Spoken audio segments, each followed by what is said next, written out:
Hello students, in this video we will see about concentration of acids and base. Acid और base इनका concentration हम देखने वाले हैं। एक एग्जांपल से हमको समझाया गया है कि करना क्या है, हमें एक लेमन को 2 पार्ट्स में कट करना है and we have to put in separate beakers, 2 अलग अलग बीकर्स में, इसको बीकर बोला जाता है, उसमें हमको रखना है और एक इसमें 10 ml वाटर और एक इसमें 20 ml वाटर पावर करना है, डालना है उसमें और उसको अच्छी तरह से स्टीयर करना है और उनका थोड़ा टेस्ट लेकर देखना है। तो व्हाट इज़ द डिफरेंस, आपको उसमें डिफरेंस कुछ लगेगा क्या। अब होता क्या है, लेमन जूस आपने तो सेम पार्ट किए लेमन के, इसलिए जूस तो सेम ही होगा, ठीक है। और उसमें आपने वाटर, इसमें 10 ml और इसमें 20 ml वाटर यूज़ किया, तो हुआ क्या, लेमन जूस ये हो गया सोल्यूट, जो कम रहता है सॉल्यूशन में उसको सोल्यूट बोला जाता है, और वाटर क्या हो गया, solvent. Water is the universal solvent, water ये सॉल्वेंट हो गया, है ना। तो आपको दोनों का टेस्ट अलग अलग लगेगा, दोनों में भी सोल्यूट और सॉल्वेंट तो सेम ही है, लेमन जूस सोल्यूट है, वाटर सॉल्वेंट है। बट प्रॉब्लम क्या हुआ, ये वाला आपको ज़्यादा ही सोअर टू टेस्ट, खट्टा लगेगा, ये आपको कम खट्टा लगेगा, है ना। तो ये ज़्यादा खट्टा क्यों लगा, क्योंकि इसमें सोल्यूट तो सेम क्वांटिटी है बट सॉल्वेंट कम हो गया और इसमें सॉल्वेंट ज़्यादा हो गया। सो इसलिए सॉल्यूशन के अंदर, सॉल्यूशन का नेचर किस पर डिपेंड करता है पता है क्या, concentration of solute and solvent, दोनों भी सोल्यूट और सॉल्वेंट उनका कॉन्सेंट्रेशन पे, उनके क्वांटिटी पर डिपेंड करता है। आया समझ में, इसलिए इनका टेस्ट अलग अलग लगा, ठीक है। जैसे कि टी में अगर हमने ज़्यादा ही शुगर डाल दी तो वो ज़्यादा स्वीट लगेगा, कम शुगर डाली तो कम स्वीट लगेगा, है ना। क्या हुआ वहाँ पर, सोल्यूट थोड़ा कम ज़्यादा हो गया। तो सोल्यूट और सॉल्वेंट ये दोनों के भी क्वांटिटी पर ये डिपेंड करता है, और all the properties of solution depends on the nature of solute and solvent. जो भी सॉल्यूशन है उसकी पूरी प्रॉपर्टी किस पर डिपेंड करती है, सोल्यूट और सॉल्वेंट पर, and also the proportion of solute in the solution, और सोल्यूट के प्रपोर्शन पर भी, कितनी क्वांटिटी आप डालते हो। The proportion of solute in a solution is called concentration of the solution. Solute का प्रपोर्शन सॉल्यूशन के अंदर, उसको बोला जाता है कॉन्सेंट्रेशन। अगर सोल्यूट ज़्यादा डाल दिया आपने सॉल्यूशन के अंदर तो उस सॉल्यूशन को बोलेंगे हम कॉन्सेंट्रेटेड सॉल्यूशन,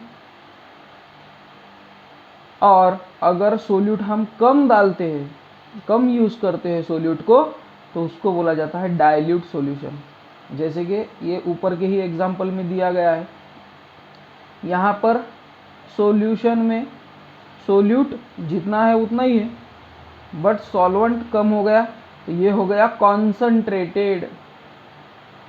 ये सॉल्यूशन को क्या बोलेंगे हम, कॉन्सेंट्रेटेड सॉल्यूशन। और इसमें सॉल्यूशन में सॉल्वेंट ज़्यादा हो गया, सोल्यूट कम हो गया, तो इसको बोलेंगे डाइल्यूट, ठीक है। आया समझ में, अगर सोल्यूट कम होगा तो डाइल्यूट, अगर सोल्यूट ज़्यादा होगा तो कॉन्सेंट्रेशन या कॉन्सेंट्रेटेड। अब इसके अलग अलग यूनिट्स है, एक तो है कितने लीटर सॉल्यूशन में कितने ग्राम सोल्यूट डाला गया है, उसको बोलेंगे ग्राम पर लीटर। ये एक कॉन्सेंट्रेशन काउंट करने का यूनिट है, ग्राम पर लीटर, ठीक है। यानी कि सोल्यूट ग्राम में और सॉल्यूशन, इसमें सॉल्वेंट नहीं आएगा, सॉल्यूशन लीटर में, कितने लीटर में कितने ग्राम सोल्यूट आपने यूज़ किया। और दूसरा है मोल। अब मोल के बारे में तो हमको पता ही है, पिछले लेसन में ही हमने देखा है कि मोल यानी कि कितने ग्राम सॉल्यूशन में, आपको पेज नंबर 51 पर देकर ही है, मोल, मोल यानी कि मॉलिक्यूलर मास ऑफ सब्सटेंस ये किससे डिवाइड कर रहे हैं हम, मास ऑफ सब्सटेंस। ग्राम में सब्सटेंस का मास लेना डिवाइडेड बाय उसका मॉलिक्यूलर मास, इसको आप डिवाइड करोगे तो आपको नंबर ऑफ मोल्स मिलेंगे। ठीक है, जैसे कि 1 डजन बनाना यानी कि 12 बनानास होते हैं। एक ग्रॉस नोटबुक्स का मतलब 144 उसमें नोटबुक रहेगी। तो वैसे ही 1 मोल कॉमन सॉल्ट, एग्जाम्पल लिया है, 1 मोल कॉमन सॉल्ट में क्या रहेगा, 6.022 इंटू 10⁻23 मॉलिक्यूल्स रहेंगे NaCl के। इतने NaCl का एक, ये NaCl मतलब एक मॉलिक्यूल, ऐसे कितने मॉलिक्यूल्स रहेंगे, इतने, किसमें, 1 मोल में। जैसे कि 1 मोल ऑफ वाटर मतलब H2O, ये हो गया एक मॉलिक्यूल। ऐसे 6.022 इंटू 10⁻23 मॉलिक्यूल्स आप जब लोगे तब 1 मोल ऑफ वाटर उसको बोला जाएगा। तो ये है मोल। तो उसमें दूसरी यूनिट भी है मोल में।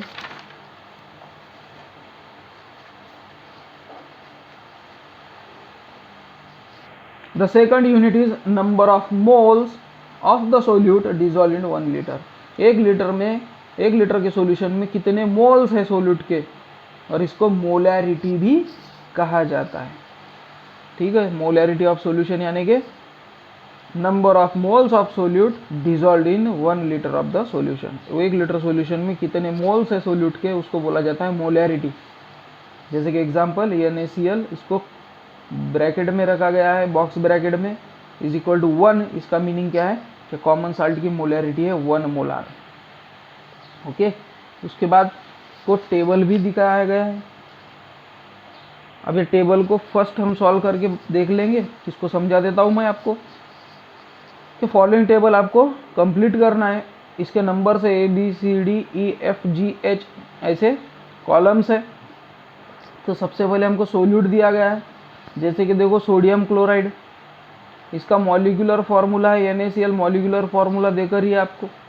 इसका मॉलिक्यूलर मास है 58.5 डाल्टन, इसको यू को क्या बोला जाता है, डाल्टन। अब ये कैसे निकालना है, तो ये आपको पेज नंबर 51, जहाँ पर से मैंने अभी मोल बताया था आपको, वही पेज नंबर 51 पर आपको एटॉमिक मासेस देकर है, उस पर से आप इजीली ड्रॉ कर सकते हो। जैसे देखिए सोडियम का क्या है 23 और क्लोरीन का क्या है 35.5। सो सोडियम का 23 प्लस क्लोरीन का 35.5, ये दोनों की मॉलिक्यूलर यानी एटॉमिक मास, इसको प्लस करना है, दोनों का प्लस करने के बाद आपको मॉलिक्यूलर मास मिल जाएगा। जैसे HCl, तो H का कितना है 1 और Cl का तो यहाँ पर ही लिखा मैंने 35.5। सो 1 प्लस 35.5 36.5 डाल्टन। आ रहा है समझ में? अब यहाँ तक हमको समझ गया। NaOH का आपको ही निकालना है। डी ऑलरेडी इसमें देकर है 117 ग्राम। अब ये उन्होंने लिया है 170 ग्राम, इतना वो सॉल्यूशन लिया है। ठीक है, उसके बाद है मोल। मोल का फॉर्मूला है D/C, mass upon molecular mass. सो D/C, इसको डिवाइडेड बाय ये 117 डिवाइडेड बाय 58.5। सो इसको जब डिवाइड करेंगे तो 2 जार आएगा, 2 मोल। ये हो गया उसका कॉन्सेंट्रेशन। ओके, उसके बाद है F लीटर में। अगर हम 2 लीटर का सॉल्यूशन लेते हैं तो क्या होगा, 2 लीटर हमने सोडियम क्लोराइड का सॉल्यूशन लिया, तो फिर G हमको कॉलम मिलता है D/F, कॉन्सेंट्रेशन ऑफ सॉल्यूशन। अब सॉल्यूशन का कॉन्सेंट्रेशन, ये तो था सोल्यूट का कॉन्सेंट्रेशन, यहाँ पे सोल्यूट का कॉन्सेंट्रेशन। अब सॉल्यूशन का कॉन्सेंट्रेशन क्या होगा, D/F। D कहाँ पर है, ये मास, D कितना है 117 डिवाइडेड बाय F। F कितना लिया 2 लीटर डिवाइडेड बाय 2, तो 58.5 इसका आंसर आएगा। ये हो गया कॉन्सेंट्रेशन ऑफ सॉल्यूशन। और फिर लास्ट में है H, ये है E/F, जिसको बोलेंगे हम मोलैरिटी। अब मोलैरिटी लास्ट में निकालने वाले हैं। E क्या है 2 मोल यहाँ पर अपॉन एफ, एफ कहाँ पर है, लीटर अपॉन 2 डिवाइडेड बाई 2 1 मोल। ऐसे ही आपको इसके आगे के भी करना है। तो इस पर से आपको इजीली समझ में आएगा कि मॉलिक्यूलर मास भी निकालते आ जाएगा, आपको क्वांटिटी ऑफ सोल्यूट भी निकालना हो जाएगा, वॉल्यूम, सॉल्यूशन का वॉल्यूम तो ऑलरेडी देकर है, और कॉन्सेंट्रेशन ऑफ सॉल्यूशन भी आप इजीली निकाल सकते हो। इस पर से हम concentration of acid and base, इनके कॉन्सेंट्रेशन का ये टेबल, इसको हम सॉल्व कर सकते हैं। ठीक है, pH ऑफ सॉल्यूशन तो हम नेक्स्ट वीडियो में देखेंगे। तो ये आपको सॉल्व करना है, और अगर वीडियो पसंद आया तो लाइक करना। Okay, till then bye.